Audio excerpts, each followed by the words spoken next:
Hi, இன்றைக்கி ஒரு சூப்பரான ரெசிபி பார்க்க போகிறோம். என்னென்னா தக்காளி பிரியாணி. செம்மையாக இருக்குல்ல, பேருக்கு ஏற்ற மாதிரி இது சூப்பராகவும் இருக்கும்.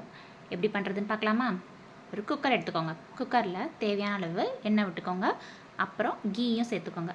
அப்புறம் பட்டை, அப்புறம் நாசிப்பூ, அப்புறம் ஏலக்காய், இது மூணையுமே ஆட் பண்ணிவிட்டு ஒரு பெரிய வெங்காயத்தை ஆட் பண்ணி நல்லா வதக்கிறோம். கொஞ்சமாக கருவேப்பிலை ஆட் பண்ணிக்கோங்க.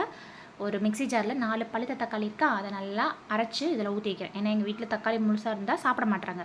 அதுக்கப்புறம் 1 டேபிள் ஸ்பூன் இஞ்சி பூண்டு பேஸ்ட், அதையும் போட்டு நல்லா வதக்கி விட்ருங்க.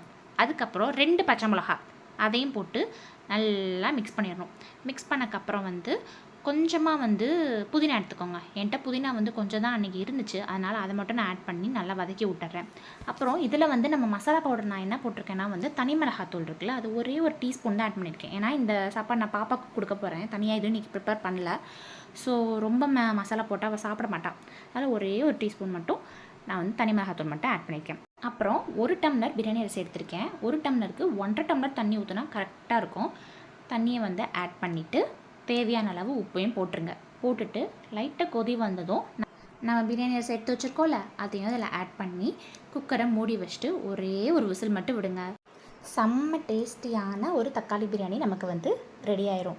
பாப்பா இப்போலாம் வெரைட்டி ரைஸ் அந்த மாதிரி செஞ்சு கொடுத்தா தான் சாப்பிட்றாங்களா, அதனால் அன்றைக்கி தக்காளி பிரியாணி மாதிரி செஞ்சு கொடுத்தேன். செம்மையாக என்ஜாய் பண்ணி நல்லா சாப்பிட்டா. ரொம்ப மசாலா ஆட் பண்ணால் சாப்பிட மாட்டாங்க குழந்தைங்க. இந்த மாதிரி செஞ்சு கொடுங்க, சூப்பர் டேஸ்டியாக இருக்கும்.